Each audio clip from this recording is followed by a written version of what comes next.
السلام علیکم viewers, Urdu knowledge channel میں آپ کو خوش آمدید کہتے ہیں۔ سلطان محمود غزنوی کے دور میں ہوا میں معلق ایک بت کا عجیب و غریب واقعہ۔ اردو میں معلوماتی انفارمیشن حاصل کرنے کے لیے اردو نالج چینل کو سبسکرائب کر کے بیل آئیکن بٹن کو دبائیں تاکہ ہر نئی ویڈیو کے بارے میں انفارمیشن مل سکے۔ جب سلطان محمود غزنوی نے سومنات کو فتح کیا اور فتح سومنات کے بعد ایک مندر کے کمرہ میں سلطان محمود غزنوی اور اس کے دیگر ہمراہیوں نے دیکھا کہ ایک بت ہوا میں بغیر کسی سہارے کے معلق یعنی ٹھہرا ہوا ہے۔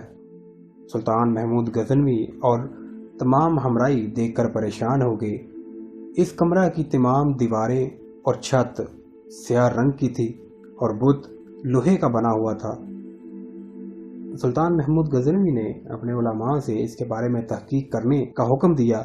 تمام علماء نے غور و فکر کرنے کے بعد بتایا کہ اس کمرہ کی تمام دیواریں اور چھت مقناطیسی ہے اور یہ بت لوہے کا بنا ہوا ہے، لہٰذا اس بت اور مقناطیسی دیواروں کا ایک خاص تعلق ہے، جس بنا پر مقناطیسی کشش کی وجہ سے یہ بت ہوا میں معلق یعنی ٹھہرا ہوا ہے۔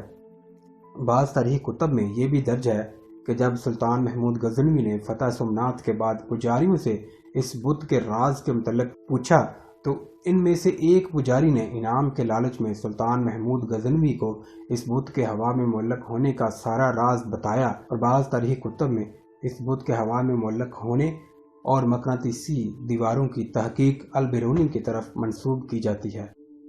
لہذا سلطان محمود غزنوی نے آزمانے کے لیے کمرہ کی ایک دیوار کو گرانے کا حکم دیا۔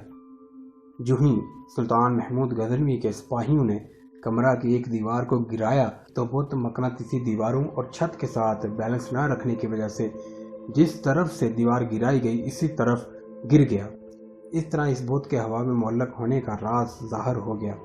یہ واقعہ بہت سی تاریخی کتب میں تحریر کیا گیا ہے۔ اس بت کے متعلق ہندوؤں کے یہ عقائد تھے کہ یہ بت اپنے معجزہ کی بنا پر ہوا میں معلق ہے، جس کو سلطان محمود غزنوی نے گرا کر ہندوؤں کے عقائد کو غلط ثابت کیا۔